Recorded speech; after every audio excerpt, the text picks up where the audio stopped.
Sejam todos bem-vindos à Jornada dos Inquietos. Esse é mais um encontro que nós fazemos e a nossa proposta hoje é fazer um novo tipo de encontro. Como todos vocês sabem, nós estamos todas as segundas-feiras na rede e uma vez por mês a gente faz um encontro aberto em que a gente disponibiliza algumas reflexões sobre sentido e propósito do trabalho. Como a gente sempre gosta de lembrar, qual que é a ideia da Jornada dos Inquietos? A nossa sempre abertura que a gente tem é, por horas ou outras, teremos um certo dilema profissional, ou a busca de caminhos possíveis, ou novas inquietudes, ou novas oportunidades. O que a gente costuma chamar de uma inquietação profissional. O que fazer com isso? Para onde levar isso? E aí vem a nossa proposição de criarmos espaços, né? E é o que a gente oferece como Jornadas Inquietos. A gente oferece oportunidade de espaços de fala e de escuta com momentos recorrentes de troca. Porque todo mundo tem algo para falar sobre o que faz sentido no trabalho ou a falta dele. Então, sempre a nossa intenção é conversar com a intenção de ressignificar sentido e propósito no trabalho. E muitas pessoas que vêm, chegam perto e nos escutam e participam, e estão na rede, estão sempre com essa proposição, com essa preocupação, ou para contribuir, ou para ir para o outro lado do balcão. E aí, tudo isso porque a gente acredita que claramente as escolhas são individuais. Só que o percurso não precisa ser solitário. E é por isso que a gente acolhe as inquietudes aqui. E foi justamente pensando nisso que a gente criou um espaço novo, um encontro novo, que é da inquietude para a ação. Num dos encontros que nós tivemos anteriormente, muitas pessoas perguntaram isso. Puxa, tudo bem, ter inquietude às vezes faz parte, mas como é que a gente da inquietude passa para a ação? E foi pensando justamente nisso que a gente criou esse espaço de hoje. Nós estamos na primeira versão, nesse primeiro episódio. Só que antes de falar especificamente sobre ele, queria até aproveitar para dar uns recados importantes, né? Então, se você quer acompanhar os Inquietos, aproveita para nos seguir no Instagram, Jornada dos Inquietos mesmo, procura lá no Insta. Depois eu pedi para o pessoal colocar o link lá no chat, você pode acompanhar. Se você por acaso perdeu um dos nossos encontros abertos e quer também aproveitar para assistir, ou quer assistir de novo, se inscreve no canal do YouTube da Jornada dos Inquietos, lá estão os eventos abertos, nossos encontros abertos. Os fechados não são gravados, eles ficam preservados só para quem participa na rede, mas uma vez por mês a gente deixa um encontro aberto. E hoje vamos falar especificamente sobre este tema, da inquietude para a ação. Ou seja, nós queremos aproveitar e, nessa ideia de compartilhar, de trazer no espaço de troca, hoje nós vamos conversar com o Quito Vívolo, que tem uma história muito bacana para contar para a gente. E ele vai trazer justamente isso. Como de uma ou algumas inquietudes, algo que fazia ele perder o sono, e por diversas vezes eles ir refletindo, ele vem aqui com a gente contar como é que é essa história. Quito, então, antes de trazer para você aqui, eu sou o responsável hoje por te entrevistar, eu tenho esse desafio. E para quem está aqui, gente, então, quem quiser interagir também, claro que vocês podem participar à vontade, aproveita o chat. A gente vai fazer uma sequência de entrevistas e de vez em quando a gente aproveita um ou outro pergunta, um ou outro depoimento para também colocar aqui na nossa interação. Então, eu não vou apresentar o Quito, eu vou deixar ele contar para a gente, porque basicamente é justamente a narrativa profissional, é a história de vida que nos anima e a razão de estarmos aqui. Então, Quito, seja bem-vindo, né?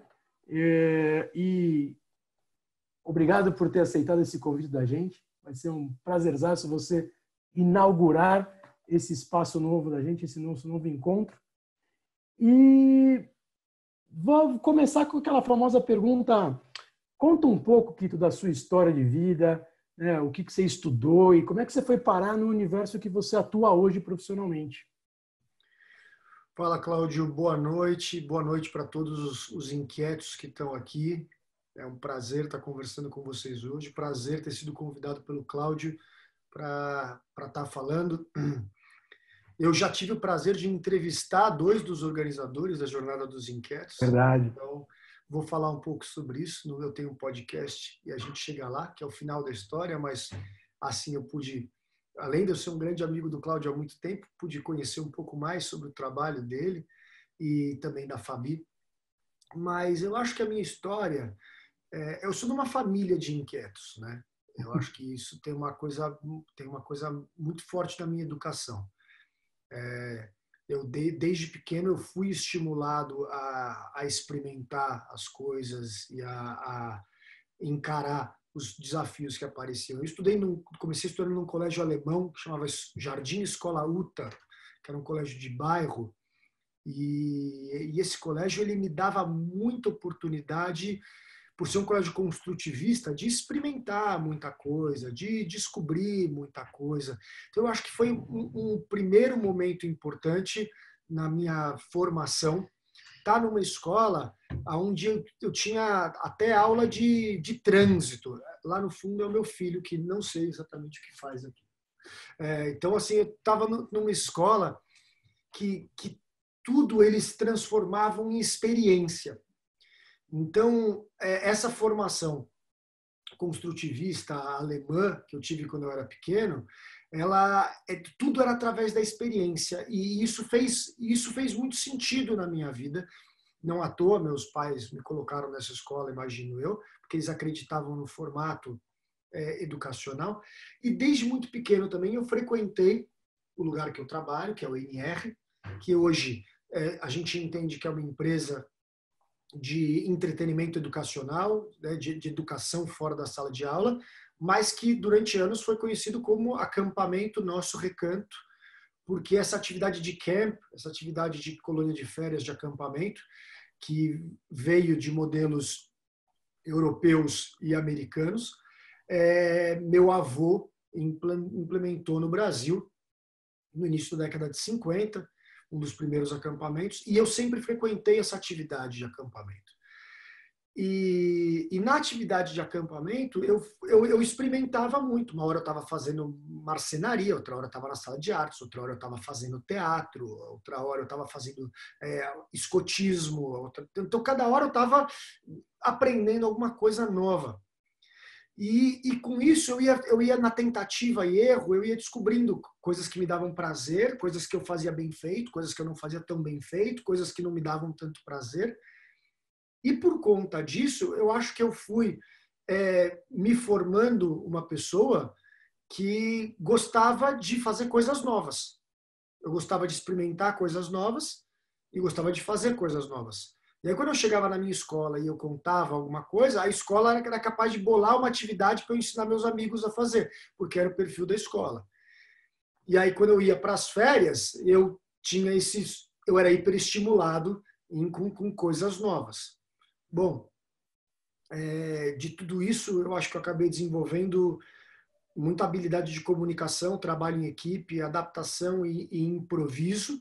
Comecei a trabalhar como monitor de viagens para crianças e jovens muito cedo, com 14 anos de idade eu já era monitor. Com 12 anos de idade eu comecei a trabalhar. Eu entregava a passagem do ônibus que as crianças iam para o acampamento, eu ficava numa salinha no escritório do NR, e aí os pais iam lá e eu abri uma pasta e eu anotava o lugar do ônibus de cada um, um trabalho muito importante. Eu anotava o lugar do ônibus de cada uma das crianças. Então, assim, eu sempre tive um pouco de noção de trabalho, e aí eu ia criando coisas novas, como, por exemplo, por que nós não podemos criar agrupamento de amigos no ônibus para cada uma criança poder ir do lado do amigo que eles mais gostam? Não, mas não existia isso. Então, sempre que eu via algum problema, que era um menino chegar lá para pegar a passagem de ônibus, para sentar do lado do amigo e não tinha mais, eu pensava, como é que da próxima vez eu posso resolver isso? Porque isso é um problema. Ele veio para cá e ele vai subir no ônibus. Só que eu era um moleque de 12 anos de idade que batia na porta dos diretores da empresa, do meu avô, do meu pai, com um grande problema. O moleque está infeliz, ele já vai começar a viagem infeliz, porque ele não está indo do lado do amigo, nós precisamos resolver. E aí eles montavam uma reunião com um moleque de 12 anos de idade e um monte de adulto para resolver. E eu podia dar ideia. E aí eu podia dar ideia e algumas das minhas ideias eram acatadas. Aí eu falei, cara, isso é legal demais. Eu dou ideia e os caras gostam. É isso que eu quero da minha vida. Eu quero dar ideia e quero que as pessoas gostem. Bom, fui trabalhando e no acampamento, nessa atividade de acampamento, eu fui aprendendo habilidades. Então, por exemplo, o pessoal gostava da baladinha noturna. Aí eu virei DJ. Porra, aí eu ia lá na Santa Ifigênia, e aí eu ia numas lojas de disco, eu comprava uns disco mesmo, né? Disco, vinil, e picape da Gemini, que mexia no pitch e tal. Então eu me aperfeiçoava nisso. E lembrando que não tinha Google nem YouTube. Então eu tinha que pegar um metrô mesmo, descer lá, na ladeira Porto Geral, muitas vezes, ia para a loja, e aí eu passava uma tarde na loja com o cara me ensinando coisas na loja. Por que ele me ensinava? Porque eu ia comprar disco. Então, o único jeito de eu comprar disco era ele me ensinando. E aí o cara me ensinava. E daqui a pouco eu queria comprar picape de DJ e tudo mais. E aí, durante uma fase, eu era DJ. Depois eu descobri que a molecada gostava de violão na fogueira. Aí eu fui aprender a tocar violão, vamos aprender a tocar violão. Então eu fui aprendendo coisas porque eu precisava entregar mais qualidade no meu serviço, né? Dentro daquela coisa de ser monitor de acampamento. E aí, as tantas, eu sempre gostei muito de música e eu me aperfeiçoei muito nessas coisas de música. Eu também aprendi a pular na cama elástica, eu também fiquei bom de caiaque, várias atividades, aprendi a montar uma tirolesa, mas eu gostava mais da parte musical. E aí, as tantas, eu tinha certeza que eu ia ser VJ da MTV, que, para quem não sabe, é o precursor do YouTuber, né? Os primeiros YouTubers do mundo eram os VJs da MTV. Eu entendia muito de música, eu entendia de música eletrônica, de rock, eu tocava quase todos os instrumentos, e eu falava, cara, e eu me comunicava bem, eu falava, vou ser VJ da MTV, vai ser isso que eu vou fazer da minha vida, eu vou fazer rádio e televisão. E meus pais, não meus pais, mas a minha família não queria, porque rádio e televisão era coisa de vagabundo. Imagina, fazer rádio e televisão. Estudou tanto para fazer rádio e televisão. Aí o que eu fiz? Aí eu prestei GV. Aí eu passei na GV, virei para a família e falei, passei na GV, vou fazer rádio e televisão. Porque eu precisava provar que eu não ia fazer rádio e televisão porque eu era um vagabundo, mas que eu ia fazer rádio e televisão porque é o que eu queria. E eu prestei a GV, na verdade eu até prestei a FUVEST, mas a segunda fase da FUVEST era em janeiro, na época do NR, eu não queria fazer. A da GV não, era novembro, se eu não me engano. Então dava tempo de eu fazer tudo e entregar sem perder a minha temporada de acampamento, que eu não podia perder por nada. Meu pai, vendo isso, virou e falou, filho, você está querendo fazer rádio e televisão, você pode fazer o que você quiser. Mas por que você não faz turismo? Eu falei, turismo? Meu pai? Eu falei, mas turismo, pai? Por que eu vou fazer turismo? Eu quero ser VJ da MTV, eu quero ter na banda, eu vou ser quase um rockstar. E aí meu pai virou e falou, cara, você gosta tanto disso que você faz aqui, do acampamento, você podia fazer turismo, é uma área que está crescendo. Ele chegou com o Guia do Estudante, naquele ano a capa era Turismo, a profissão do futuro. E naquela época lá, se eu não me engano, o Digênio estava investindo muito na Unip, no turismo da Unip, ele contratou todo mundo que depois foi assim ministro de turismo, os caras que foram secretário de turismo. Então, a Unip estava em primeiro lugar no turismo. Eu virei e falei, cara, verdade, eu vou fazer turismo na Unip, vai ser isso? E tá bom, né? Eu gostei da ideia, gostei mesmo da ideia. E desencanei do rádio e televisão. Porque meu pai começou a mostrar umas coisas de turismo, e aí eu falei, pô, eu vou poder viajar, trabalhar com as coisas que eu já aprendi. Falei, cara, não dava para ser melhor. Vamos fazer turismo. E fui fazer turismo. No segundo ano de turismo, eu não estava tão feliz. Todo mundo que fazia turismo ia trabalhar em agência de viagem. Eu não queria trabalhar em agência de viagem. Eu falava para todo mundo, eu nunca terei uma agência de viagem. Nunca eu tenho. Pois é, você ri porque você sabe que hoje eu tenho uma, mas eu nunca terei uma agência de viagem. Uma coisa chata, eu falava assim, os agentes de viagem morrerão, porque a internet vai crescer, todo mundo vai comprar as coisas pela internet, os agentes de viagem vão deixar de existir. Então eu falava, não. E aí, tanto que não só eu, né? Mas eu enchi tanto a paciência da galera na faculdade que o curso era novo, né? O curso de turismo era novo. E aí eles criaram duas ênfases, que era hotelaria e agenciamento, que não existia na ideia inicial do curso. E, obviamente, que eu fui para a hotelaria, porque a agência nunca. Mas, antes disso, apareceu um cara para fazer uma seleção para trabalhar na Disney, nos parques da Disney. O nome dele era Juliano Garcia, era o cara que representava a galera para ser selecionado para ir para a Disney. E aí eu fui fazer uma seleção para trabalhar nos parques da Disney. Fiz a seleção, pô, tinha inglês fluente, eu já tinha feito intercâmbio, tinha ido para fora, trabalhava em acampamento, eu tinha uma baita de uma experi. Falei, cara, tá no papo. Imagina, esse bando de Zé Ruela que quer ser agente de viagem aqui, não sabe o que tá fazendo, eu vou trabalhar nos parques da Disney. E eu fui até a última seleção. Pô, tava, mel na chupeta. Aí chegou a informação de que não podia ter tatuagem para trabalhar nos parques da Disney. E eu tinha uma tatuagem na panturrilha. E eu tinha que ter que trabalhar de bermuda. E não é possível que eu tenha uma tatuagem que eu fiz com 14 anos de idade na minha panturrilha, por causa dessa única tatuagem. Eu não vou poder trabalhar nos parques da Disney.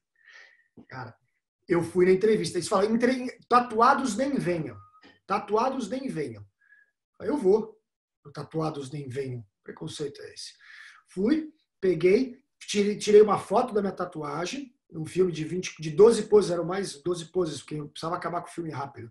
Peguei um filme de 12 poses, tirei umas 2 fotos da minha tatuagem, revelei. Se tiver gente muito jovem, não vai entender algumas coisas que eu falo, depois pergunta para alguém mais velho. Aí, mas antigamente os filmes, era filme, você tirava foto, era uma coisa bem antiga. Aí, revelei, peguei o meu currículo em inglês, tal, fui.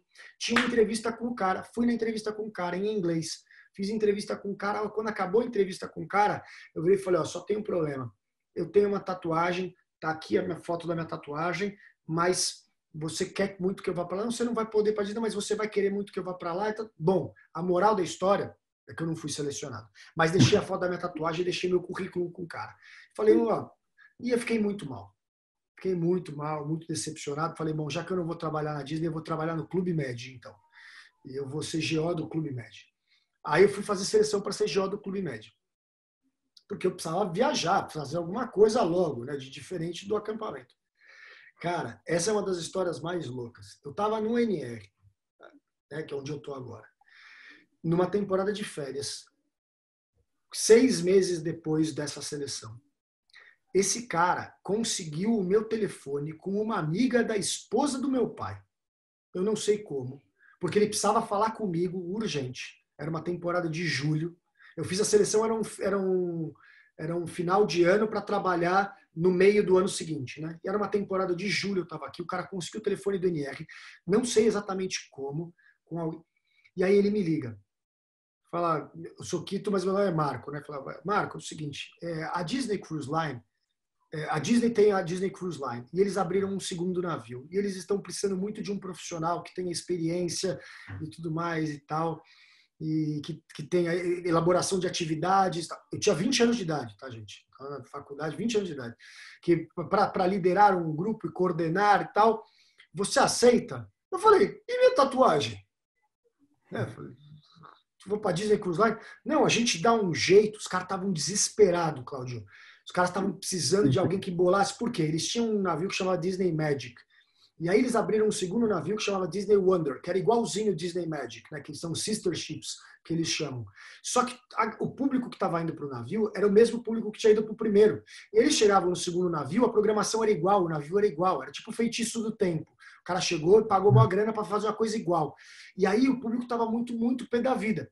Então eles queriam contratar e acabaram contratando 5 especialistas em desenvolvimento de atividades de recreação.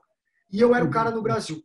Não que eu era o cara do Brasil, nossa, mas eu era o cara no Brasil que ia topar morar num navio e que tinha inglês fluente. Porque tem isso, né?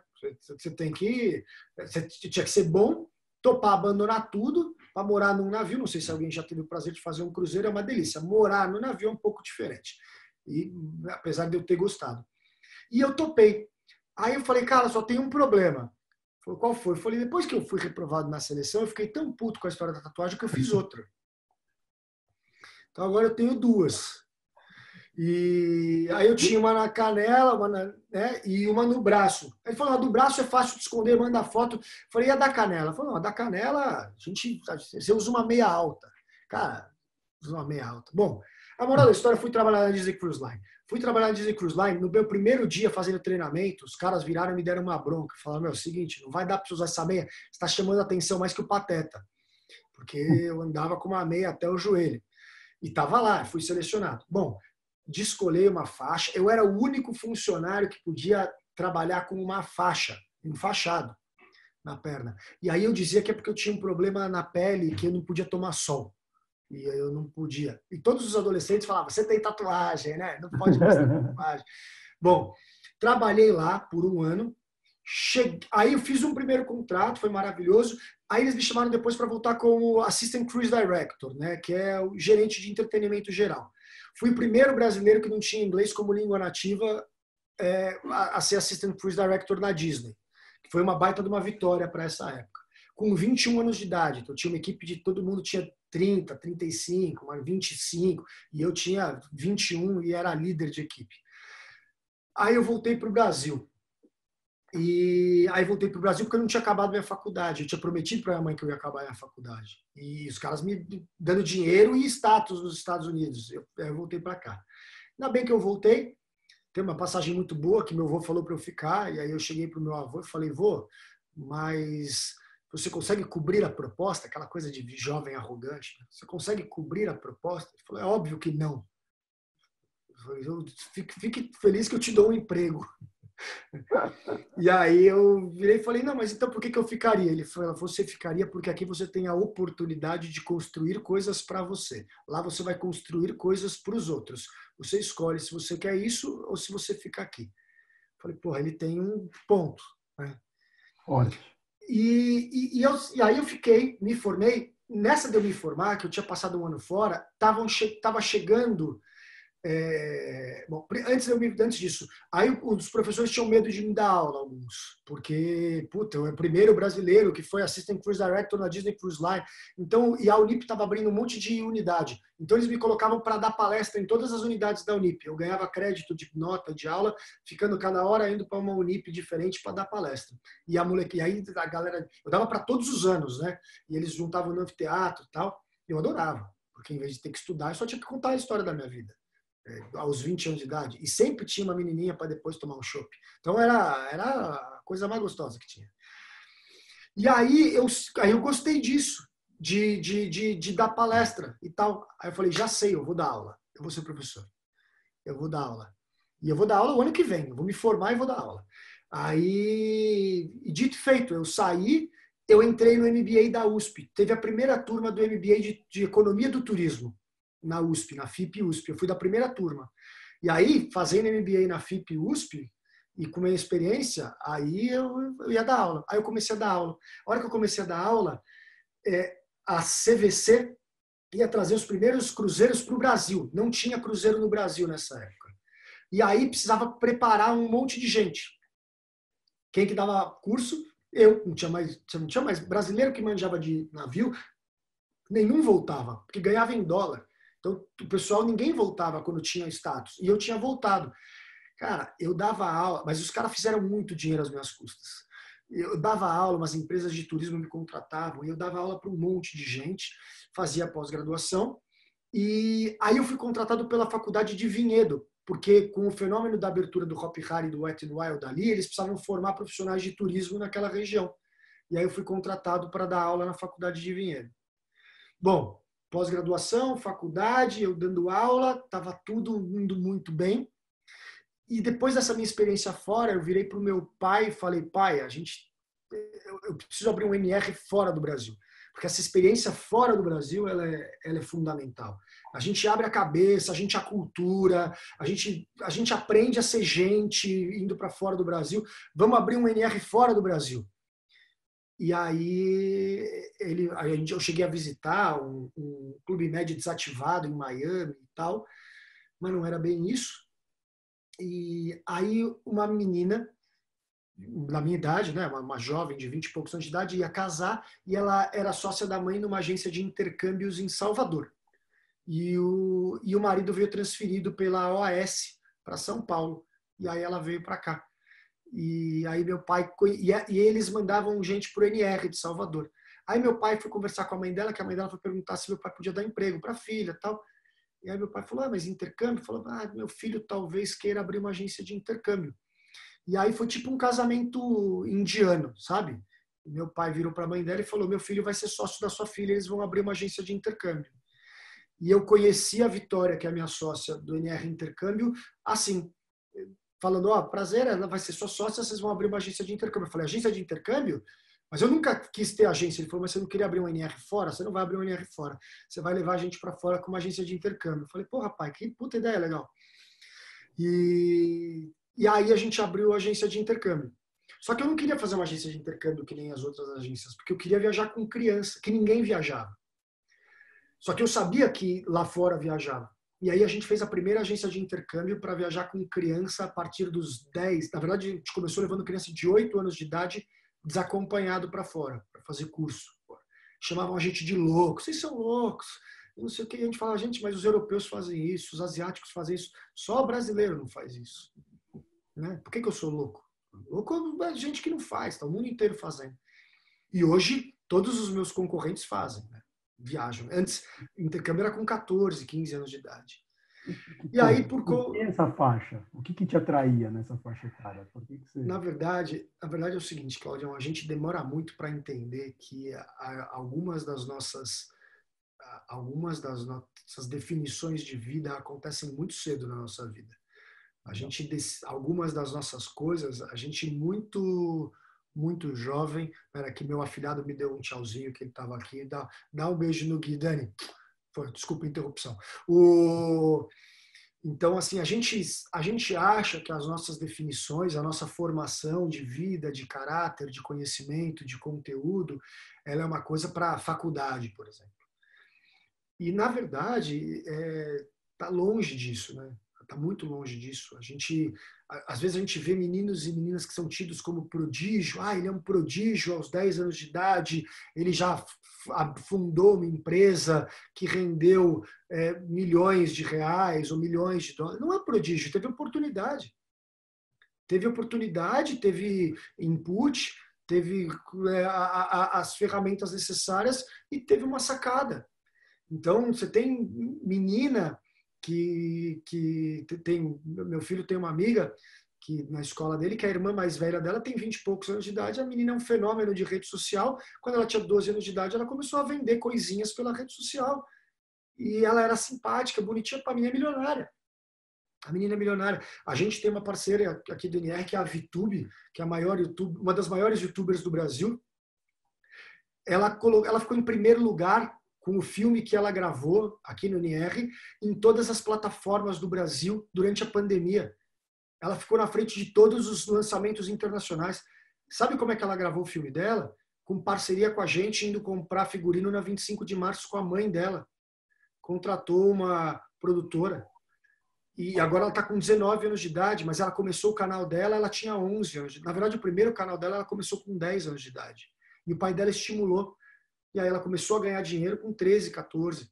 E hoje ela é gigante. É óbvio que a gente vai encontrar, eu talvez, né, vou ter muitos exemplos de jovens que ganharam dinheiro, que conseguiram algum tipo de sucesso com tecnologia, mas a gente descobre outros jovens que encontraram a felicidade, né, no esporte, ou na música, ou no teatro. E para chegar lá na frente e ser um profissional completo de arte ou de música aos 18, 20 anos de idade, eles começaram muito cedo.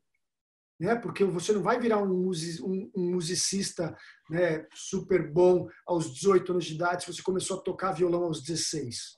Até pode, mas é difícil. Então, os estímulos eles têm que aparecer muito cedo. A descoberta do mundo, a descoberta das oportunidades, ela tem que vir cedo. Os questionamentos têm que vir cedo.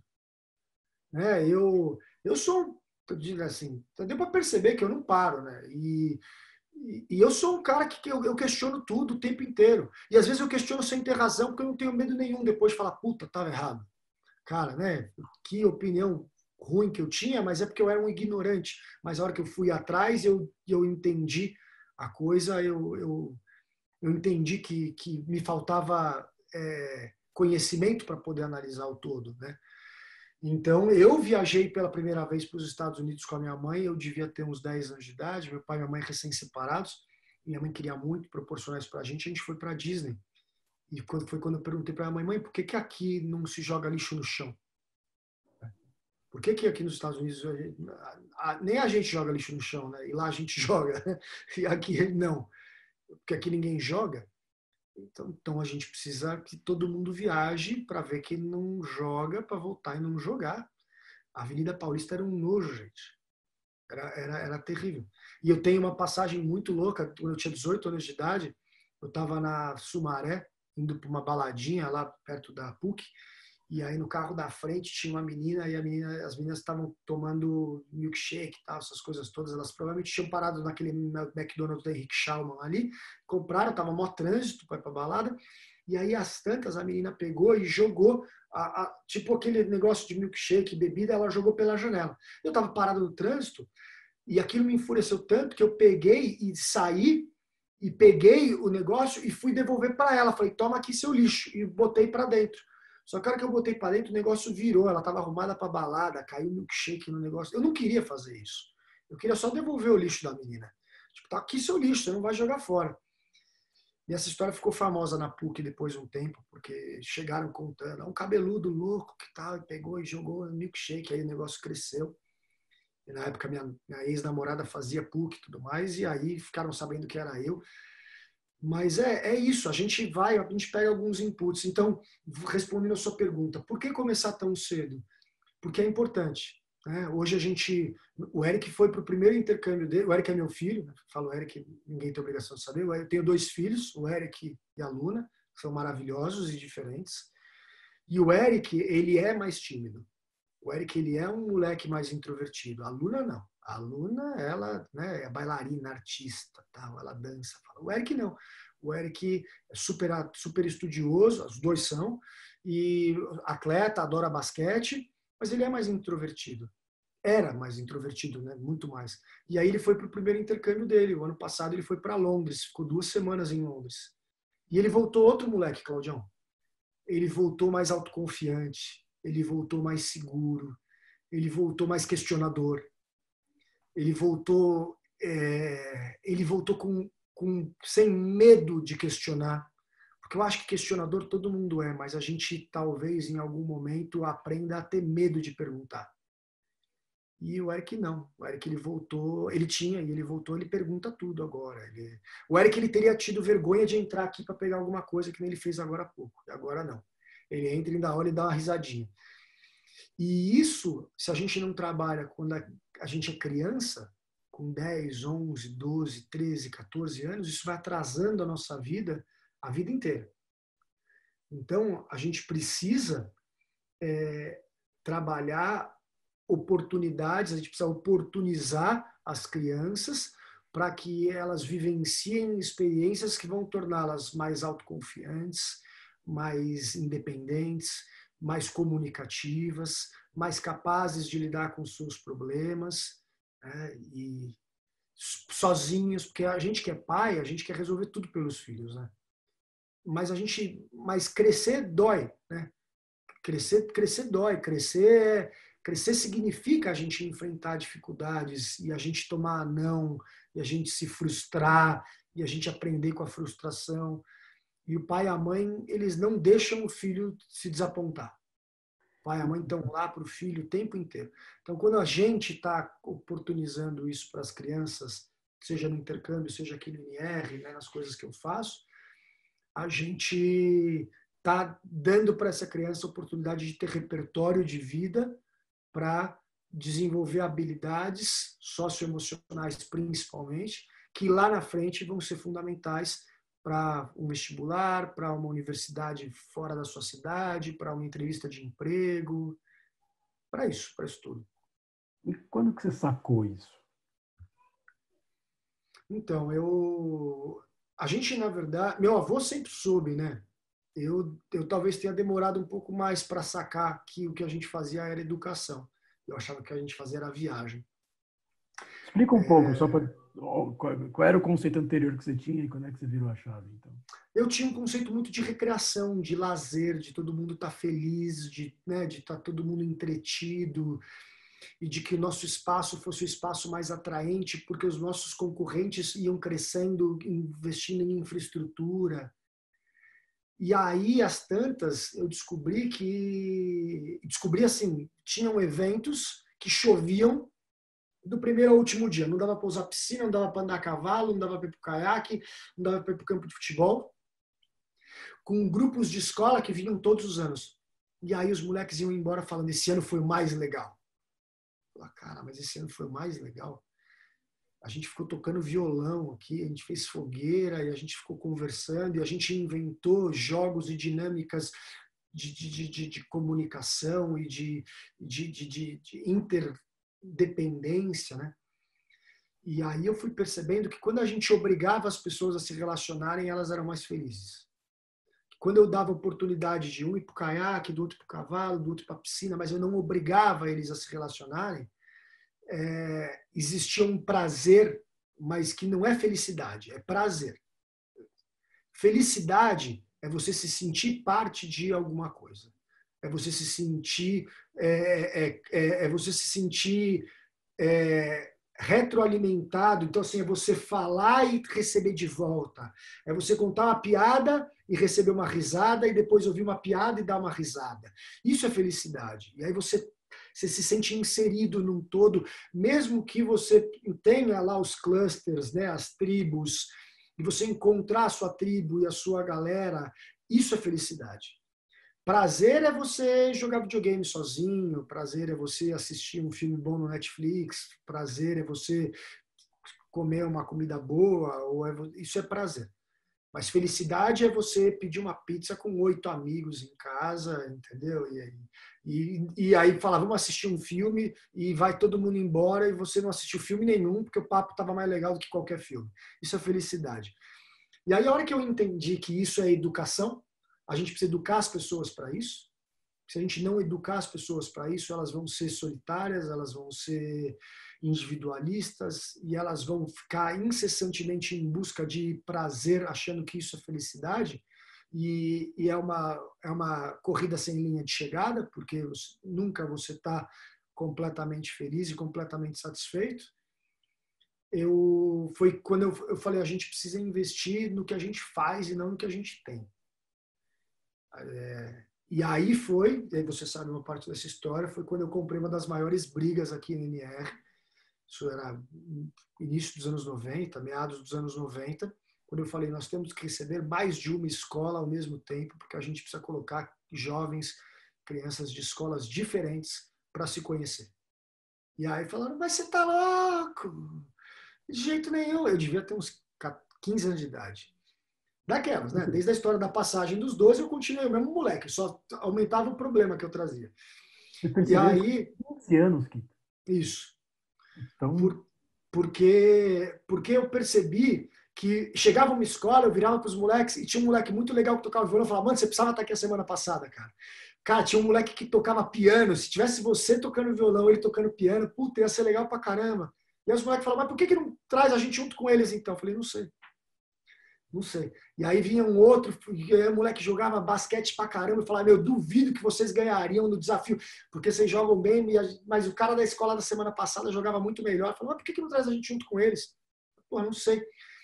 E aí eu falava, por que a gente se separa, né? E todas as escolas separavam. Até hoje tem acampamento que oferece exclusividade. Você fala, cara, puta cabeça do século passado, sabe? Porque os acampamentos começaram, era só masculino, não podia, né? O NR mesmo quando começou era só masculino. Depois virou misto. Depois você faz o evento para as escolas e as escolas sozinhas.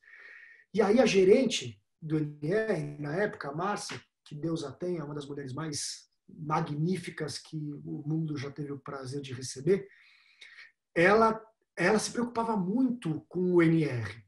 E, pô, não pode dar errado. E ela atendia as diretoras das escolas. Ela falava, as diretoras não vão aceitar isso. Como que nós vamos misturar linhas pedagógicas diferentes aqui dentro? Se vocês fizerem isso, eu não estarei neste evento. E a gente falou, tá bom, então não vem. Então não vem. E aí tinha um outro cara que era coordenador, que era muito mais jovem que ela, e falou, eu topo ir. E a gente fez um evento para 5 escolas. Hoje a gente recebe mais de 30 escolas ao mesmo tempo aqui, mas foi o primeiro evento para 5 escolas. Eu sei que eram 5 escolas, porque a gente tirou uma foto, deviam ter 6 monitores, 7 no máximo, e em cima de um tanquinho de criar truta que tinha aqui, que meu tio é outro inquieto, hoje é o maior criador de truta do Brasil, e ele começou fazendo isso aqui dentro. E a gente está todo mundo fazendo assim com a mão, 5. porque eram 5 escolas. Era a primeira vez que juntavam-se 5 escolas. E, cara, foi um sucesso. Foi um sucesso. Só que além de ser um sucesso, aí meu pai, meu avô falaram, pô, dá para ganhar um pouco mais, né? Porque se eu puder juntar a escola, em vez de eu colocar 80, eu trago 5 escolas, aí começa a construir chalé. Vamos começar a construir chalé, porque agora nós temos que dar conta de colocar mais escolas aqui dentro. E rapidamente, eu estou falando de 93, em 95 a gente já fazia evento com mais de 10 escolas. A gente começou a receber os torneios de escolas internacionais, que a gente recebe até hoje aqui no NR. Então, assim, foi uma provocação. E hoje, se eu virar para uma escola e falar que eu vou fazer uma a gente começou a fazer formatura de 8ª série, que são hoje as formaturas de 9º ano, né? Uhum. Ninguém fazia isso. E por que a gente fazia isso? Porque conversando com as diretoras das escolas, elas falavam, a gente queria ter um evento para ter fechamento de ciclo. Né? Porque é uma mudança e não tem nada. Só que para essa faixa etária, fazer um baile com os pais, puta, eles não gostam tanto, os meninos são mais tímidos, pô, e fazer uma festa custa tão caro que valeria mais a pena fazer uma viagem. Então vamos fazer a viagem? E aí a gente bolou um projeto, que hoje tem um monte de concorrente fazendo, tem um monte de empresa fazendo, mas é muito engraçado porque hoje a galera vem de festa, vem de balada. A gente também faz festa e balada, mas tudo tem razão de ser. Cada festa tem razão de ser. A festa do primeiro dia tem um tema que é para que eles se integrem. A festa do segundo dia tem um tema que é para que eles comecem a se soltar, então eles vão colocar uma fantasia. Aí a festa do terceiro dia já é mais cada um no seu núcleo, porque eles têm que comemorar com a turma deles, eles já integraram com os outros. Então vamos voltar um pouco para o seu núcleo. Né? E aí tem 3 noites ou 4 noites, e a sequência de atividades tem razão de ser. Tem fundamento pedagógico em tudo que a gente faz. Né? Até a trilha que a gente faz tem porque a gente está no meio de uma área de preservação ambiental, no meio da Serra da Mantiqueira. Outro dia eu vi um cara de uma empresa dizendo que eles fazem viagem para Porto Seguro e que eles tiraram os passeios de Porto Seguro porque não é isso que a molecada quer. Eu falo, tá bom. Se for dar para os moleques só o que eles querem, eles não sabem o que eles querem. Agora, se você for pegar um negócio, fizer os moleques andarem numa trilha, no meio da Serra da Mantiqueira, entrar numa trincheira da Revolução de 32, entrar, descer sujando no barro, e o moleque voltar com o sorriso de uma orelha até a outra, e falar, cara, nunca imaginei que eu seria capaz, isso é legal demais. É isso. Então, assim, a gente tem que entender que educar não é só entregar o que o moleque acha que ele quer. É ter a convicção de que a gente sabe qual é o tipo de experiência que eles precisam passar, nem que seja para ele saber que aquilo ele não gosta, mas que ele tem que passar por aquilo. Né? E a gente fazendo isso há muitos anos, né? Meu avô começou em 1953, eu comecei no começo dos anos 90 a trabalhar com isso.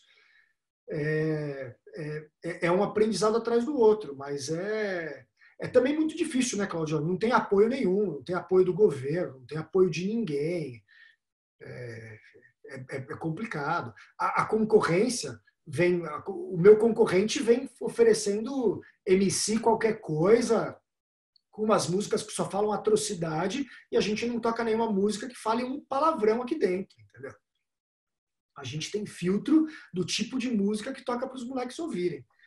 Então, é complicado. É complicado porque a gente abriu um mercado muito grande e hoje a gente tem uma concorrência que oferece o que o moleque quer exclusivamente. Com uma geração de pais que quer dar para o moleque só o que ele quer para não ter encheção de saco. E aí a gente vai para o próximo assunto. Você já vai contar esse aí, porque eu já entendi que você está chegando nisso, mas me parece muito interessante que desde cedo as experiências rondaram você e você falou, como é que eu replico isto? Acho que essa é uma... Você traz elementos interessantes de questionar, não sabia que não podia ser feito e fazia. É interessante, né? Tipo, quem disse que não pode? Por que não dá para experimentar? E, inclusive, vamos experimentar. O impossível só é impossível enquanto ninguém fez. Depois que fez, deixou de ser impossível. E você conta, inclusive, nesse pioneirismo que você tem, até a criação da associação, né? De tentar ajustar essas questões, certo? Não? Isso, na verdade, é assim. Às tantas, eu comecei a ficar mais velho e comecei a me questionar, né? Então, primeiro, falando da APROI, né? Associação Pro Infância e Juventude. Meu avô sempre fez filantropia desde de muito cedo e ele sempre tentou trazer uma molecada da região para participar da atividade porque eles não tinham condição financeira para fazer isso. Meu pai faz o acampamento para crianças e jovens diabéticos desde sempre, né? Já 40 anos que ele faz esse evento, em que ele ensina as crianças como conhecer o próprio corpo e glicemia, em tomar insulina e controlar a alimentação. E aí, vendo tudo isso, às tantas eu virei e falei, a gente tem tanta criança. Bom, primeiro, o NR está crescendo tanto e toda criança que vem para cá quer ser monitor do NR. Só que muitos deles são de colégios particulares, de outras cidades. Os caras não vão fazer isso da vida. E aí a gente percebeu que estava faltando mão de obra aqui na região qualificada. Eu falei, pô, mas a gente é culpado disso. Como a gente é culpado disso? Eu não falei isso sozinho, né? Eu junto com meu pai, a gente, com minha irmã, com um monte de gente, a gente falou, bom, a gente precisa trazer essa molecada para cá. Porque a gente trouxe essa molecada da região para cá, primeiro que a gente vai estar ajudando na formação deles, porque a gente sabe que o nosso papel educacional é importante. Segundo, que a gente vai estar justamente ampliando os horizontes deles. Eles vão poder querer trabalhar aqui dentro. Não só na monitoria, mas na monitoria, no RH, na manutenção, na cozinha. E é isso. Aí a gente fundou a APROI, que é a Associação Pro Infância e Juventude, e a gente começou a trazer uma molecada aqui da região. Mas o ano passado foram quase 2.000 crianças que a gente trouxe gratuitamente para fazer atividade aqui. Pô, é muita gente, cara. É muita gente. E assim, até o ano passado, a gente fez tudo isso, a gente bancando tudo. E é muito difícil captar dinheiro para fazer mais. Para você ter uma ideia, a gente quis fazer um evento que é o laboratório de... a gente fez um evento que é o laboratório de transformação, junto com o Wellington Nogueira, do Doutores da Alegria, com a Mara Mourão, que fez um documentário que chama Quem Se Importa, uma galera do Teto, o Instituto Elos. A gente trouxe gente de um monte de comunidade, mas aí tinha mais o transporte, que era mais caro e tudo mais. Cara, para levantar 100 mil reais para fazer um evento para 100 moleques, foi um pega para capar. Eu quase que tive que balançar a canequinha na porta dos amigos, entendeu? De verdade. Então, assim, aí a gente fala, pô, fazer evento para 100, nós estamos fazendo evento para 2.000, 2.000 crianças. Então, assim, às vezes o que eu acho também, Claudio, é assim, a gente arregaça a manga, a gente faz, mas o mundo precisa abrir o olho para isso. O mundo precisa abrir o olho para isso. Que quem pode fazer tem que fazer, quem não pode fazer tem que doar, mas a gente precisa, porque a gente precisa ter um mundo mais igual, cara. Hoje a gente tem aqui uma molecada que nesses projetos participou e trabalha na cozinha, trabalha no RH, trabalha na jardinagem, sabe? Gente que foi buscar... A gente tem moleque aqui, a gente está numa cidade que chama Sapucaí Mirim, gente. Tem 5.000 habitantes. Pô, a gente tem 3 moleques que trabalham aqui da cidade formados em engenharia. Entendeu? Fizeram FIES, fizeram engenharia, a gente bancou metade da faculdade dos moleques, porque quem trabalha aqui dentro e estuda, a gente paga 50% do estudo. Os moleques fizeram engenharia. Um é filho do tratorista. Né? Então, assim, a real é que se a gente não pegar essas... A gente olha para o nosso entorno e a gente não perceber que a gente precisa ativamente participar da mudança, a mudança não vai chegar. Não é governo, não é Deus, cara, não é. Todo mundo ajuda, mas a gente tem que fazer a coisa acontecer. E a gente tem que fazer a coisa acontecer de verdade. Eu vou chegar no final do ano e eu vou doar R$1.000. Vai te fazer falta esse R$1.000? Não, então é pouco, caralho. Entendeu? Então você precisa pensar um pouco mais. Porque, de verdade, a gente tem que fazer alguma... A gente abre mão para botar 2.000 moleques aqui dentro, a gente abre mão, me liga o colégio Bandeirantes, eu falo, desculpa, não dá essa data. Por que não? Porque eu estou fazendo filantropia. Então, assim, é um negócio que é importante. A gente reserva uma parte do nosso espaço, do nosso tempo, do nosso ganha-pão para fazer isso. E no ano passado, o negócio foi tão grande, Claudio, que a gente precisou chegar no primeiro semestre e reservar, assim, 12 datas. E o comercial queria matar a gente, a galera do comercial. Queria matar a gente. Como é que você me bloqueia 12 datas? Eu falei, bloqueio 12 datas porque tem 12 instituições aqui de perto que querem trazer as crianças. E nós vamos receber. O resto vocês podem vender. E eu ainda, que sou mais mala, eu virava para os caras e falava, tá vendo, essa data aqui tá vazia. Depois que você me vender todas as datas, eu libero uma aqui para você. Você tem que vender todas as outras antes. Não, mas essa é mais nobre. Eu falei, é mais nobre para você. Você transforma a outra em nobre. Né? Então, a gente...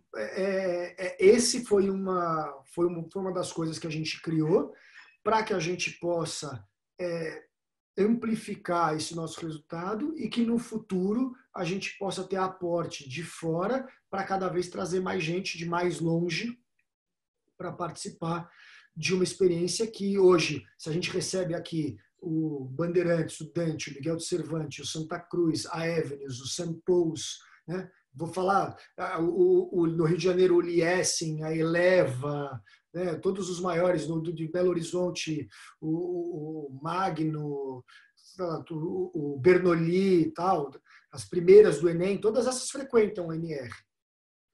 A gente precisa dar oportunidade para quem não tem grana, cara. Eu não posso elitizar o NR a ponto de tornar tudo que eu critico mais evidente. Então, eu preciso dar uma oportunidade para quem tem menos condição financeira. Então, a gente tem isso em dois momentos. A gente tem quem vem de graça e a gente tem pacotes que são exclusivos para a escola pública com preço mais barato. Então, a gente tem datas que só pode vir escola pública e a gente cobra mais barato. E isso acontece em algumas datas do ano também. E é uma maneira da gente tentar equilibrar. Né? Então, isso foi mais uma que nasceu e a gente toca e hoje o negócio vai. E, infelizmente, nos últimos anos eu não consegui me dedicar, nos últimos 2 anos eu não consegui me dedicar tanto quanto eu gostaria, mas a gente deu um arranque antes, né, para chegar onde a gente está agora. E eu digo que eu quero me aposentar fazendo isso, só trazendo criança de graça para o INR. Sei lá quem vai estar tocando isso aqui, se vai ter algum filho, algum primo, algum sobrinho tocando, mas eu, velhinho, eu quero só ficar fazendo filantropia, tocar violão para as criancinhas, fazer criancinha, contar história, né? Trazer jovem e criança e fazer tudo sem custo para essa galera. Por que isso te tira o sono, Kita? Porque a gente tem que entender, Claudião, que a gente só está onde a gente está porque a gente teve muita sorte. E o cara que não teve sorte de nascer bem nascido, se a gente não ajudar, é injusto. É ingrato da nossa parte. Porque achar que eu estou aqui, porque eu nasci numa família que pôde pagar a minha escola, porque eu tinha que estar aqui, cara, não é por aí. Eu tive sorte, sei lá, eu peguei uma fila que deu certo no céu. E caí num lugar que me colocou numa posição privilegiada. E aí a gente se pergunta, por que eu estou aqui, né? Para quê? Para que esse lugar é meu? Talvez seja para que eu tenha a compreensão de que eu preciso fazer a diferença. E aí eu posso fazer a diferença de várias maneiras, educando essa molecada, que é um trabalho que eu faço o tempo inteiro, né? Com essa molecada que tem grana, que tem mais condição, e proporcionando para quem não tem tanta condição também. E aí a gente vai tentando equilibrar. Eu honestamente acho que a balança ainda ela é complexa. A gente ainda entrega muito mais para quem tem grana do que para quem não tem grana. Eu tenho 40 mil pessoas por ano, dessas 2 mil eu faço filantropia, as outras 38 mil estão vindo pagando. É que para eu conseguir fazer filantropia para 2 mil, eu preciso dessas 38 mil pagando, porque sobra pouco, né? O custo operacional ele é muito alto. Mas eu acho que tem isso, eu acho que é o nosso papel. Tem gente que talvez não concorde comigo e eu respeito, mas eu acho que o nosso papel é tornar as coisas mais iguais.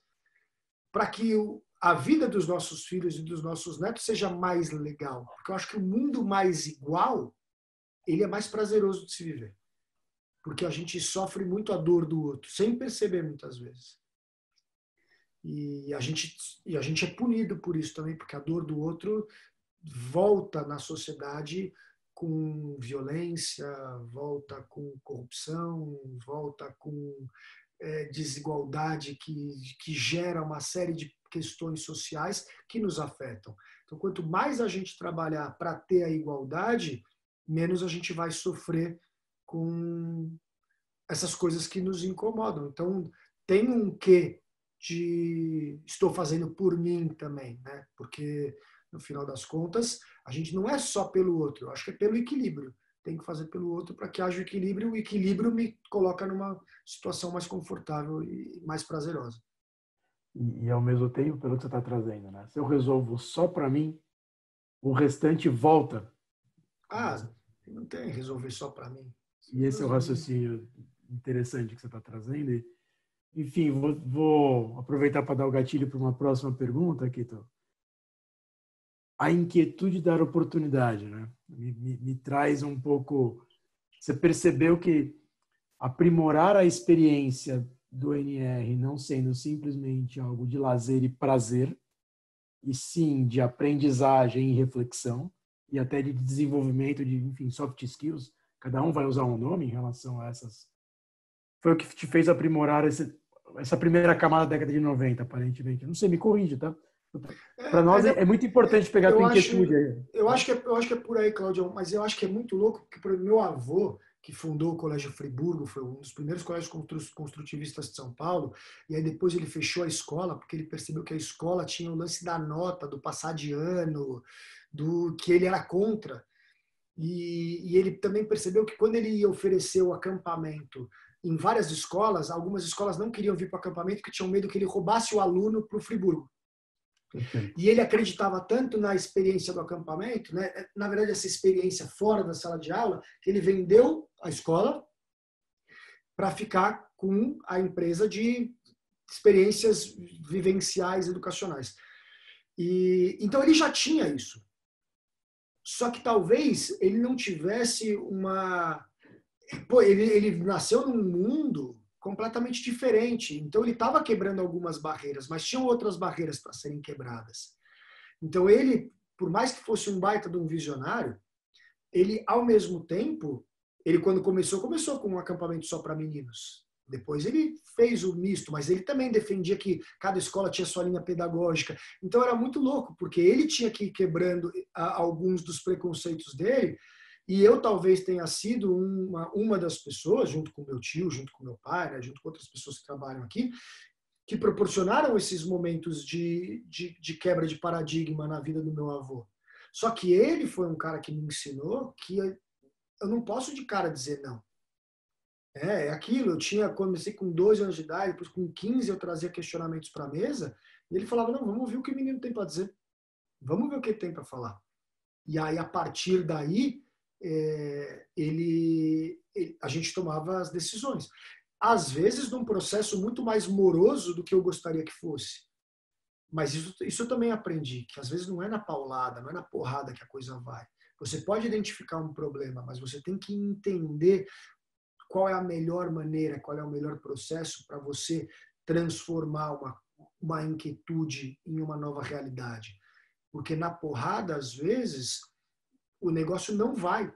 E aí você cria facções contrárias e você nunca consegue evoluir, chegar onde você gostaria.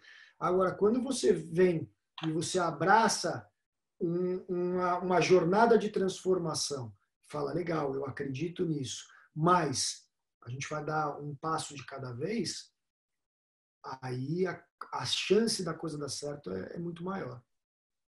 Então, qual é a inquietude do momento aí? Qual que é que você está nesse processo de... A última, né, que foi que você participou e a Fabi participou também, foi o podcast. Porque a gente, o ano passado, vou dizer de como nasceu esse problema, tá? Como é que você começou a... O problema nasceu porque a gente recebeu no NR uma menina trans. E aí, ou seja, para quem não está tão familiarizado, nasceu menino, mas se identificava como menina. Na escola, era visto como menina, tinha já um nome de menina, e veio para o NR, e a gente ainda é completamente binário, masculino, feminino, biológico no NR. E quando chegou esse problema aqui, a gente não sabia como resolver. Em qual quarto que vai dormir? Porque biologicamente é um menino. E vai para o quarto da menina, e aí vai para o quarto da menina, mas e se for uma menina trans, gay, que gosta de meninas, mas se identificar como mulher e quiser ter uma relação? Aí eu falei, cara, fundiu meu cérebro, não tô acompanhando. Aí eu virei e falei, se eu sou assim, se eu sou um cara tão jovem de cabeça, que estou lidando com gente jovem, e eu não estou acompanhando a sequência, eu falei, imagina uma diretora de escola com 60 anos de idade tendo que encarar um problema desse. Falei, cara, a gente precisa parar para falar desses assuntos, que ninguém está falando. As pessoas, ninguém está falando, aí alguém que está me ouvindo fala, imagina que tu tá todo mundo falando. Não, não tá. Tá falando quem está na realidade, tá falando quem é jovem, tá falando quem está no núcleo. Ninguém está falando para um diretor de escola, para um pai de família, olha, você sabe o que é transgênero? Olha, como é que você vê a inclusão?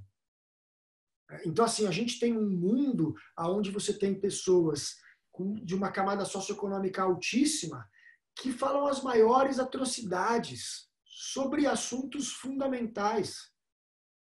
Sobre cota, por exemplo. Sabe? Que é um tema que, de verdade, não devia ser tabu e para muita gente é tabu. Sobre, cara, de novo, sobre sexualidade, sobre justiça. Então, assim, tem uma. Aí a gente começou a perceber que sobre o propósito de trabalho, não é? Que é uma coisa que eu sei que este grupo em especial se questiona muito. Mas será que as escolas estão apresentando isso para os seus alunos? A escola tal aqui em São Paulo tá. Ok. E a escola tal no Pará? Tá. E a escola tal em Fortaleza, no interior de Santa Catarina, ou no sul de Minas aqui? Essas escolas estão. Então, a gente virou e falou, cara, a gente educa a molecada tá super aberta, a molecada lida com coisa de gênero super tranquilo, fala sobre propósito de vida super bem, mas eles estão dialogando com os pais?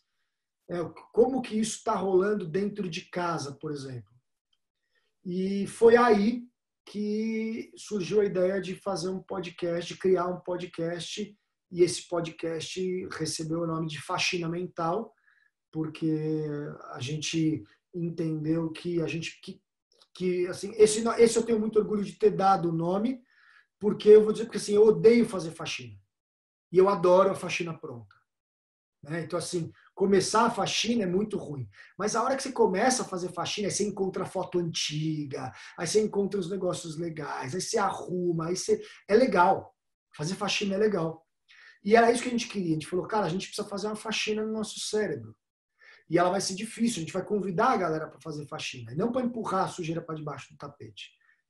E aí o Faxina Mental tem sido uma grata surpresa, né? A gente já chegou a ser quinto podcast mais ouvido de filosofia no Brasil, a gente chegou com o seu episódio, se eu não me engano, a gente ficou entre os 15 podcasts mais ouvidos de filosofia no Japão, né? É verdade. Eu entrevistei 2 semanas atrás o Abe Alabi. Cara, é o seguinte, todo mundo que está ouvindo aqui, de coração, não é porque é no Faxina Mental. Vocês têm que ouvir. Esse cara é um nigeriano que veio para o Brasil e ele foi roubado na primeira noite que ele chegou no Brasil. E, cara, tudo de errado que podia. Ele não falava uma palavra de português. E hoje ele tem o maior projeto de inglês gratuito nas comunidades de São Paulo e ele já está com uma unidade até em Jericoacoara. O cara é um foguete, Claudião. O cara, assim, você tem que trazer esse cara para falar nos inquietos. O cara é um fenômeno e meu, o cara é um avião. A gente ficou em primeiro não, a gente ficou em 20º tanto lugar nos Emirados Árabes com o episódio dele, com Faxina Mental. Então, assim, estou falando isso porque assim, a gente não ganha R$1 fazendo faxina mental, só gasta dinheiro. O que a gente quer com faxina é chegar no máximo possível de gente. O episódio dessa semana é lindo. Eu não sei se vocês sabem, mas a quantidade de violência doméstica cresceu absurdamente com a pandemia. E aí a Ana Flávia, que grava com a gente podcast, ela virou voluntária no Justiceiras. Eu tive uma pessoa muito perto de mim, mas muito perto de mim mesmo, que teve um problema muito sério de violência doméstica recente, com o ex-marido, alcoólatra e caralho, e os filhos no meio. E aí, por conta disso, eu estava nessa inquietude que eu queria gravar um podcast sobre esse tema. E aí a Ana Flávia ajudou essa amiga nossa nesse processo todo. E aí ela descobriu o Justiceiras, que surgiu durante a pandemia para fazer atendimento remoto. E aí uma das líderes do Justiceiras gravou com a gente. E, cara, é um absurdo. Assim, precisa ser difundido. Eu não sei se vocês sabem, mas 1 em cada 2 mulheres no mundo já vivenciaram um episódio de violência doméstica na vida. É um número absurdo. Metade das mulheres no mundo. No Brasil, a cada 4 minutos, uma mulher sofre violência doméstica. 4 minutos, cara. Enquanto a gente fez esse podcast, sei lá, umas 15 mulheres já sofreram violência doméstica. E com a pandemia, elas não têm para onde correr. Então, assim, o Faxina Mental surgiu para que a gente desse voz e trouxesse à tona assuntos, assim, que escola que está discutindo com as meninas o empoderamento das meninas e quais são os canais caso elas sofram violência doméstica. Porque teve uma menina de 10 anos de idade que foi estuprada pelo tio e a gente está vendo o que aconteceu aí. Será que se essa menina conhecesse um canal de comunicação que ela aprendeu na escola, ela não poderia ter pedido ajuda? Só que num país machista, esse é um assunto que ele não tem vez, com vários outros. Inclusão não tem vez. Quando você chega para uma empresa e fala que tem que contratar pessoas com algum tipo de deficiência, as empresas não querem. Por quê? Porque tem preconceito. Porque às vezes você pode trazer uma pessoa com deficiência, com um monte de isenção fiscal, que vai ser muito melhor para fazer determinada tarefa do que outras pessoas, e que vai ser eternamente grata por aquela oportunidade que está sendo dada. Falta muito conhecimento de muitos assuntos que são tabu, que foram tabu durante anos. Então, o Faxina Mental veio para a gente educar velho, porque as crianças está mais fácil de educar, mas educar velho estava difícil. Então, a gente está tentando educar velho. E eu me incluo nesses velhos que têm que ser educados, porque a gente nasceu num mundo racista, machista, homofóbico, preconceituoso, né? E a gente precisa se redimir disso. A gente precisa se transformar, a gente precisa fazer uma faxina. E a gente só vai conseguir isso se a gente se provocar. Então, e o faxina ele é uma provocação mesmo. Porque se a gente não reservar pelo menos 1 hora por semana para ouvir um assunto, que a gente fala, esse aqui é sobre cotas raciais. Ah, não, já sei tudo. Será que sabe? Você já ouviu uma pessoa que precisou de cota contando qual que foi? Qual que é do rolê? Estou falando isso porque esse vai ser um dos próximos que a gente vai gravar. Então, no final do dia, Claudião, a gente entende que nossa atividade é impacto social. É isso que a gente faz. Transformação humana é impacto social. Obviamente, se der para ganhar dinheiro com isso, para poder viajar uma vez por ano com a família, pagar uma boa escola, né? Ótimo. Mas o principal é impacto social. E aí, fazendo as coisas bem feitas, a gente vai ganhando dinheiro e vai vivendo disso.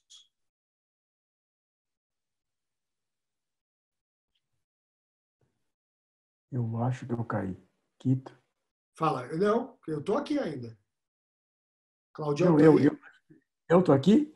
Você tá aí, Claudião? Todos estão te ouvindo. Quito. Transformação humana e impacto social.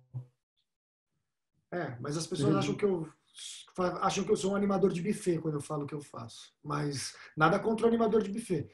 Mas é um pouco mais complexo do que isso. Claudião, tem pergunta, cara? Olha, a gente incentivou as pessoas, mas elas estavam muito te ouvindo. Mas vamos dar uma Eu falo pra caramba, né? Não, Desculpa, eu tô sendo gente. sensacional. Eu falo Vamos muito, eu sei. incentivar um pouco as pessoas, quem quiser perguntar, quem quiser falar. o que tem é muito... Sou seu fã aí, viu? Você foi elogiado aqui bastante no chat. Mas de verdade, gente, que não é... O mais legal é a gente se retroalimentar, entendeu? É a gente se inspirar mutuamente, gente fazendo coisa legal e a gente entender que a educação tá, desculpa o tema, tá cagada, entendeu? Realmente a educação tá cagada. A gente tem muita gente discutindo coisa, falando de nota de Enem ainda, sabe? Então, eu acho que, no fundo, é isso. A gente precisa rever a educação e participar desse momento de transformação. Acho que a Vanessa quer fazer uma pergunta. Você consegue teclar no chat ou você não está se aguentando e você quer falar, só para saber? Deixa eu ver se ela... Ixi. Van? Acho que travou.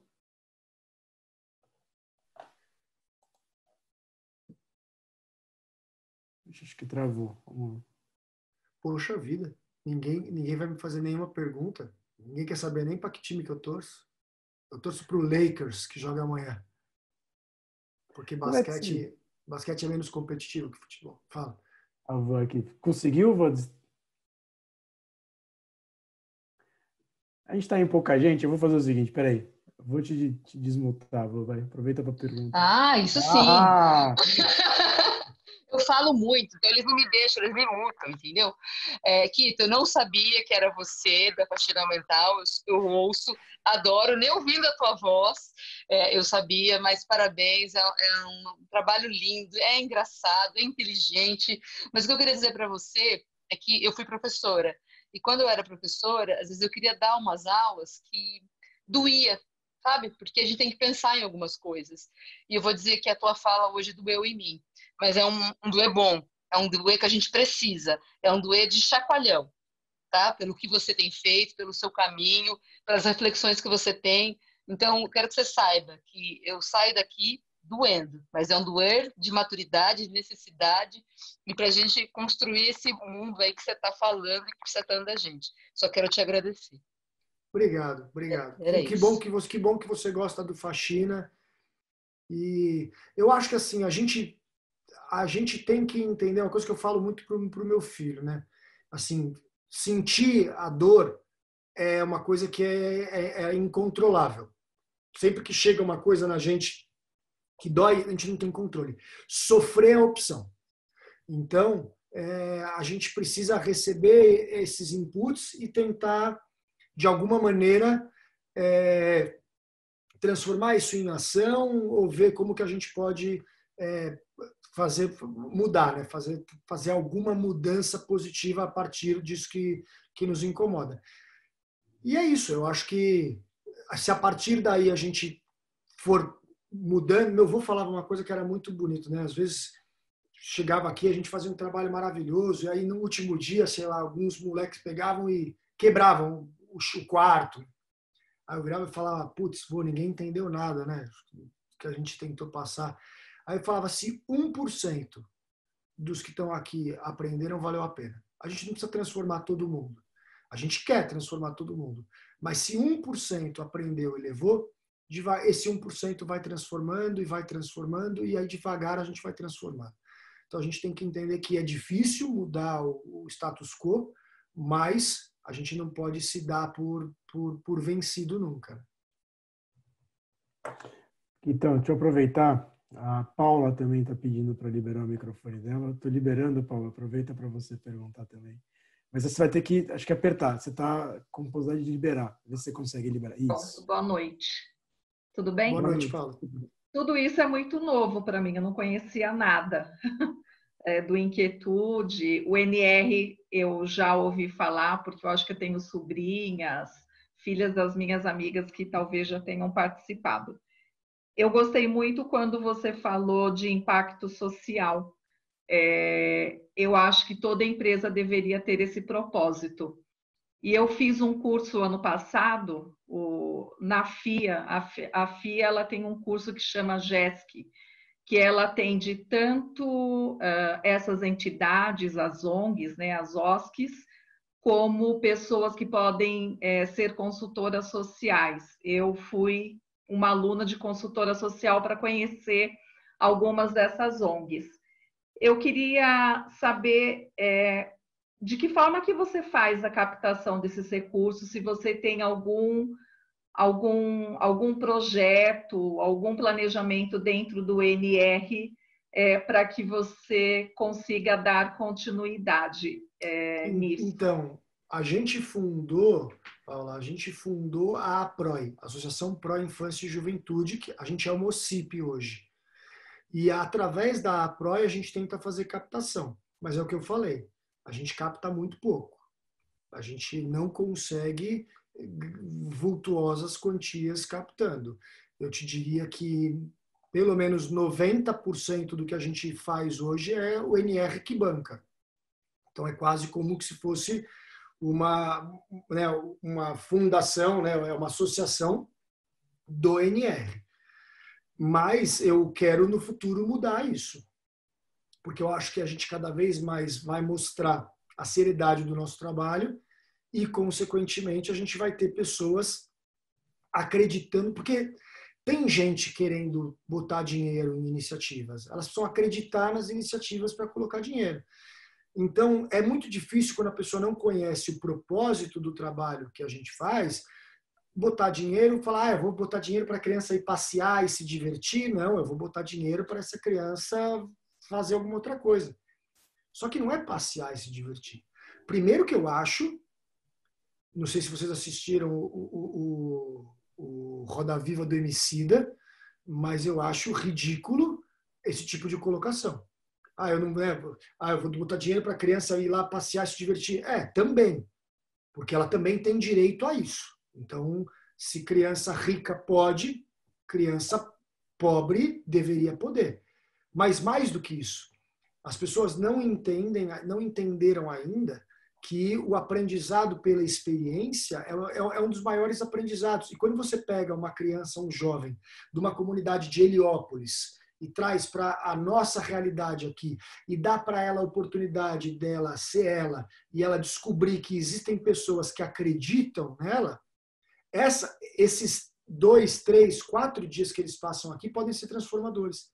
E a gente fez um projeto que chama Lab de Transformação, que a gente tem depoimentos. Teve um moleque que saiu do crime depois do evento, que a gente fazia só com adolescentes, e o moleque estava entre crescer no tráfico ou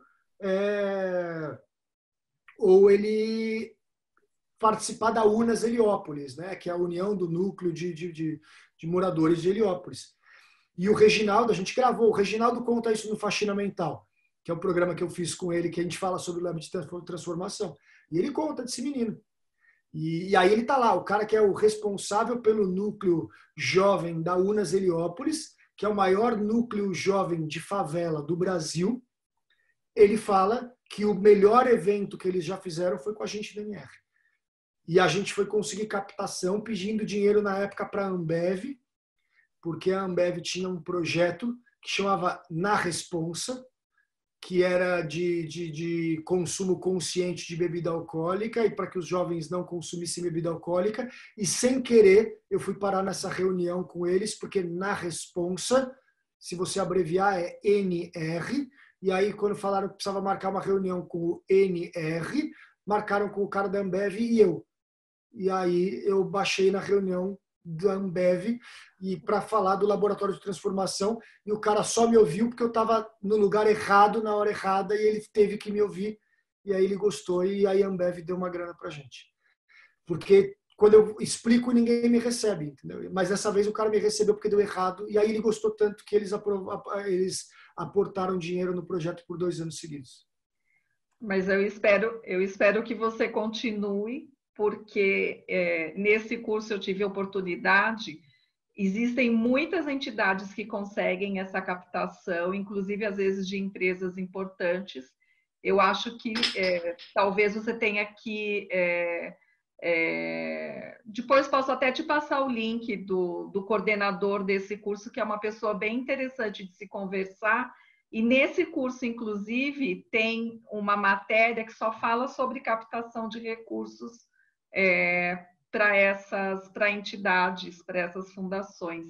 Na verdade, eu vou te dizer o que eu acho, Paula, é que como a gente faz isso né, na unha, eu preciso de um captador. Eu preciso de um bom captador. A gente até foi atrás de um ou outro captador, mas eu preciso de um bom captador. E a hora que eu tiver um bom captador, porque eu acho que se o captador me colocar na reunião, como vocês puderam ver, eu caí numa reunião sem querer e consegui levantar um dinheiro da Ambev. Então, eu preciso disso. Eu preciso de um captador que me coloque em contato, porque daí a gente mostra a seriedade do trabalho e aí algumas empresas acabam aportando dinheiro no projeto, que eu acho que é um projeto muito legal, né? Acho que toda vez que a gente está transformando a vida de jovens, acaba sendo muito legal. Também achei bem interessante. Obrigado. Parabéns. Então, não sei se você falou tudo que você queria contar, mas quer aproveitar para falar um pouquinho do Laboratório de Transformação? Então, o Laboratório de Transformação é esse projeto que nasceu junto com a Mara Mourão. A Mara Mourão é a mulher do Wellington Nogueira, do Doutores da Alegria, e ela fez o maior documentário do mundo, que se chama Who Cares, né, que é Quem Se Importa, que é super legal e premiado mundialmente. E ela foi colega da minha tia, quando elas moravam juntas em Nova York e eram duas jovens loucas. E aí, quando ela, por conta do documentário, queria fazer um evento para jovens, ela conversou com a minha tia e minha tia virou e falou: você precisa falar com o meu sobrinho, porque é a cara dele isso que você quer fazer. Porque ela me conhece, né, minha tia. E aí foi isso. Ela me ligou, eu falei: nossa, você está descrevendo um evento que eu sonho fazer. Falei da APROE para ela, que a gente já tinha associação. E aí a gente colocou o Laboratório de Transformação em pé, a gente fez 3 anos de evento. O ano passado, não, o ano da eleição, né, foi ano retrasado, o ano da eleição. O Wellington Nogueira não queria participar e a Mara também não, porque ele concorreu para deputado federal, eles não queriam misturar as estações, estava um ano muito difícil de captação também, e aí a gente pausou o projeto. A hora que pausa um ano, ficou meio encruado. Este ano era ano de voltar. Esse ano era ano de voltar com um monte de coisa. E acabou que não aconteceu esse ano o Laboratório de Transformação, cujo intuito é a gente dar um curso intensivo de empreendedorismo social para jovens selecionados em comunidades de situação de vulnerabilidade no Brasil inteiro. E a gente abre inscrição para jovens de escolas particulares se inscreverem e participarem. E aí é legal demais, porque você tem os jovens ricos junto com os jovens pobres. E aí, arrepio só de lembrar, é uma das coisas mais lindas que a gente faz aqui no NR, porque no final das contas eles saem muito amigos. E os depoimentos são maravilhosos. E depois você vê a molecada dos colégios particulares indo fazer mutirão nas comunidades e levando mais um monte de colega para fazer ação. Então, é a mudança na raiz, assim, sabe? É um negócio com a molecada indo para dentro da comunidade depois e participando e fazendo mutirão de limpeza em praça pública, coisa do gênero. Então, é um dos projetos que eu mais tenho orgulho de ter colocado de pé e dos que mais me deu trabalho e dos que mais vai me dar trabalho no futuro, mas dos que eu não vou desistir nunca. Então, aproveitando então, agora aqueceu. No NR também tem algum trabalho voltado para conversar com adultos? Ou o podcast é o canal para conversar com esse público? Então, na verdade não. O NR, a gente fez, desde o início dos anos 2000, a gente começou a ser chamado para fazer eventos dentro de empresas. Em 95, a gente fez a convenção de vendas da DPA, da Nestlé, que foi premiada com o Prêmio Caio de melhor convenção de vendas do ano. O Prêmio Caio, para quem não sabe, é o Jacaré de Ouro, é o Oscar dos eventos no Brasil, porque foi completamente disruptivo. Então, de repente, a gente trouxe eles para um ambiente. E o que eu fiz foi trazer adulto para o NR para fazer acampamento para eles, igual eu faço para criança. Só que com as mesmas propostas de integração, de trabalho em equipe e, obviamente, conversando muito com a galera da empresa para ver quais eram os problemas para serem solucionados. A gente faz isso até hoje. O Itaú, por exemplo, fez com a gente. Teve uma das experiências mais lindas que a gente fez 2 anos atrás no Itaú, que eu fui fazer um evento lá no Jabaquara, e aí quando eu estava lá para fazer o evento, o o diretor do departamento de cartões corporativos virou e falou: olha, eu só queria deixar bem claro que eu não tenho nada a ver com isso. Quem contratou foi o RH. Eu não acredito nisso que nós vamos fazer. Para começar. Mas tá. Aí eu tinha me brifado tudo, quais eram os problemas. Aí eu fiz um jogo que no começo eles acharam que era uma brincadeirinha. Tá? No meio do jogo, todos os problemas de comunicação que eles tinham no banco, todos eu coloquei. E aí eu coloquei uma interdependência entre os departamentos, que eles só descobriam no meio do jogo. E a hora que eles descobriam, eles ficavam com uma barreira de, não, mas eu estou competindo com ele, como é que eu vou ajudá-lo? Mas ele só conseguia evoluir se ele ajudasse o outro no jogo. A hora que acabou o jogo, o mesmo diretor me chama para ir do lado dele, vira e fala: eu nunca tinha participado, eu não acreditava nisso, eu nunca tinha participado de um jogo que desse certo. Parece que ele trabalha aqui dentro do Itaú, parece que ele sabe quais são os nossos problemas.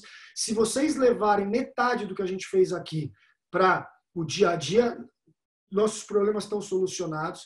Então, assim, eu tenho um tesão enorme em transformar a gente e fazer as pessoas olharem para dentro e ver quais são os problemas que eles têm e como que eles podem superar.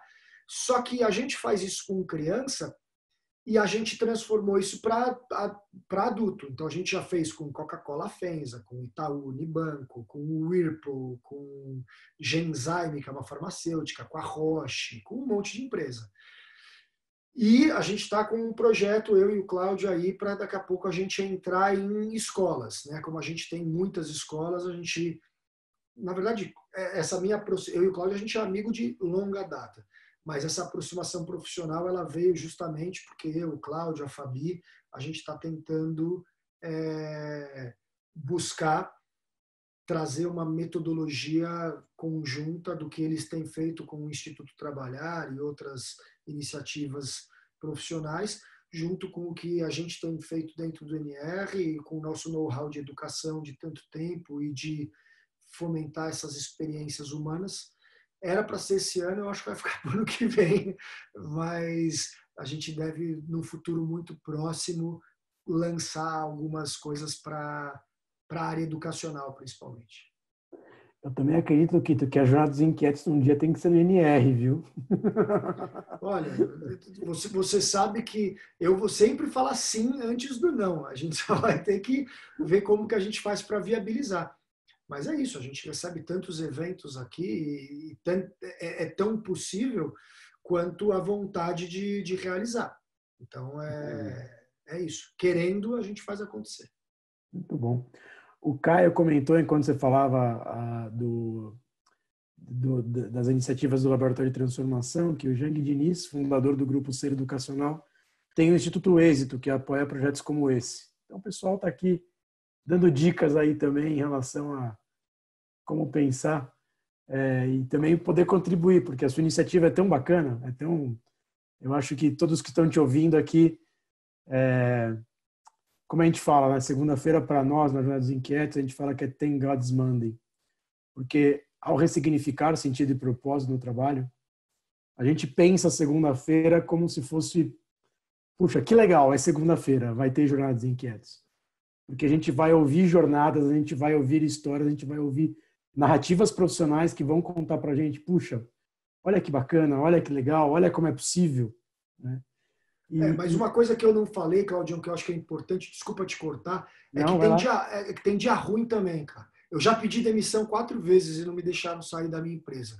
Então, assim, já foram 4 vezes que eu peguei, entrei, estava meu pai, na época que meu avô era vivo, falei, ó, galera, acabou, chega, não dá mais para mim. Então, assim, tem momento ruim, tem coisa que dá errado, tem projeto que não vai para frente, tem decepção, tem erro, tem quando a gente erra mesmo, entendeu? Às vezes a gente acha que vai acertar e vai lá e dá a bola fora. Então, acho que isso também é uma coisa que é muito importante, porque é muito bonito contar tudo que deu certo, mas se a gente fosse falar, Kito, vamos fazer agora só os que deu errado, puta, mais 1h30, entendeu? Contando tudo que deu errado. A conta que não fechou, né? Ou as falhas que a gente tem em gestão de pessoas, às vezes, porque a gente está tão focado no projeto e a gente esquece que tem alguém que precisa de mais atenção. E aí, a hora que você vai ver, você perdeu essa pessoa do seu time. Então, o equilíbrio, né, para que você também dê atenção, porque às vezes você está tão focado num negócio que você vai que nem um trator, um rolo compressor, passando por cima de tudo, de todos, e não é legal. Então, eu acho que também tem uma questão de que o sucesso ele vem no meio de um monte de tropeço, assim, e de um monte de coisa errada. Aí a gente vai contar o que deu certo, é óbvio. A gente não vai sair contando tudo que deu errado, porque a gente nem gosta. Mas um monte de coisa deu errado. Meu primeiro ano no intercâmbio, eu mandei para fora um grupo de 2 pessoas com um monitor. Eu tive que financiar o grupo para acontecer. Entendeu? Então, assim, várias coisas dão errado. Só que eu acreditava. Aí qual que é o grande segredo? Eu acho que deu errado? Deu. Por quê? Porque eu errei em alguma coisa. Não é porque Deus não quis, eu errei em alguma coisa. Mas se eu tenho convicto, mas quem foi gostou, gostou, tá? Então, não está tão errado. Então, eu preciso entender o que está certo e como que eu consigo convencer mais gente de que isso está certo, o que eu preciso melhorar minha atratividade. Então, assim, aí a gente tem que ser humilde para achar as nossas falhas, mas também tem que ser perspicaz para entender aonde está a solução e tentar pegar isso e amplificar, multiplicar, para depois conseguir fazer dar certo mercadologicamente, financeiramente falando, porque senão não tem como seguir. Então, eu acho que isso também é muito importante. A gente só acerta errando. Erra-se muito, né? É melhor errar rápido, né? Então, isso é uma outra coisa. Tem essa história, eu odeio essa galera Vale do Silício, fala fail fast, não sei o quê, mas tem um pouco disso, de estar muito buscar a métrica das coisas para você estar o tempo inteiro percebendo o erro o mais rápido possível, para depois você tentar consertar ou ir para um outro caminho. Mas até na qualidade de erros, você é testemunho de convicção, testemunho de mostrar para as pessoas que, puxa, o caminho para você que faz sentido, que te anima, e para nós é o que mais nos importa aqui, né? É a transformação. Então, isso para nós é... Só podemos te agradecer. Então, acho que podemos te perguntar, enfim, palavras finais, sugestões, filmes, leituras. Claro que conhecer o NR, eu já dou esse convite para todo mundo. Gente, vamos conhecer o NR. Mas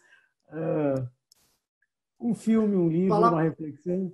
Palavras finais são, olha, de verdade, vou fazer um big de um jabá do Faxina Mental, não porque é o podcast que eu organizo, porque no final eu acho que eu sou só o veículo para que as pessoas falem, a gente está dando voz para um monte de gente legal, então eu acho que é um negócio que para quem gosta, o Faxina Mental é realmente bacana.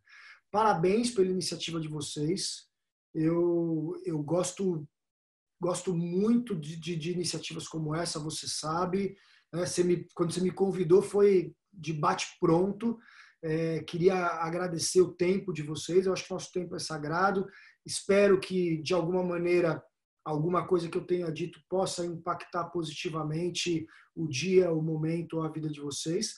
Quero dizer que eu estou vivendo o momento mais difícil da existência do NR, então eu estou aqui falando com vocês fechado, eu estou aqui falando com vocês depois de ter sustentado 360 funcionários fechado por meses e depois de, pela primeira vez, ter feito uma demissão de alguns funcionários no final do mês de julho. A gente não sabe como que a gente vai voltar, de que maneira é possível que a gente volte, até abrindo para famílias, finais de semana que nem a gente fez nas férias de julho. Então, se alguém quiser seguir lá pelo Instagram do NR Oficial, a gente com certeza vai falar. A gente vai abrir, eu quero abrir para manter mais empregos, né? Esse é o único objetivo. A gente esse ano não vai ganhar dinheiro, pelo contrário, a gente só vai tentar manter mais empregos para não mandar mais ninguém embora. Mas eu tenho plena convicção de que a gente está passando isso por algum motivo. Então a gente está se reorganizando aqui, a gente está revendo a valorização dos nossos colaboradores, a gente está revendo a maneira como a gente encara custo, a maneira como a gente encara investimento, os nossos próprios gastos pessoais. Eu acho que, não sei se vocês fizeram esse exercício, eu fiz um exercício pessoal muito grande de gastos pessoais. E tenho que dizer para vocês que eu estou muito feliz porque eu tenho uma mulher maravilhosa, filhos maravilhosos, uma família maravilhosa que está junto comigo nisso, e passar por isso com os amigos que eu tenho, com a mulher que eu tenho, com os filhos que eu tenho, está sendo uma grande aventura. É difícil, penosa, mas inesquecível. E é isso, eu acho que no final das contas a gente tem que apreciar a jornada, né? Não só o destino. Então vamos apreciando a jornada aqui, um dia depois do outro. Com certeza o nosso destino será muito bom, seja ele qual for, cada hora um diferente. Obrigado pelo convite, Claudião.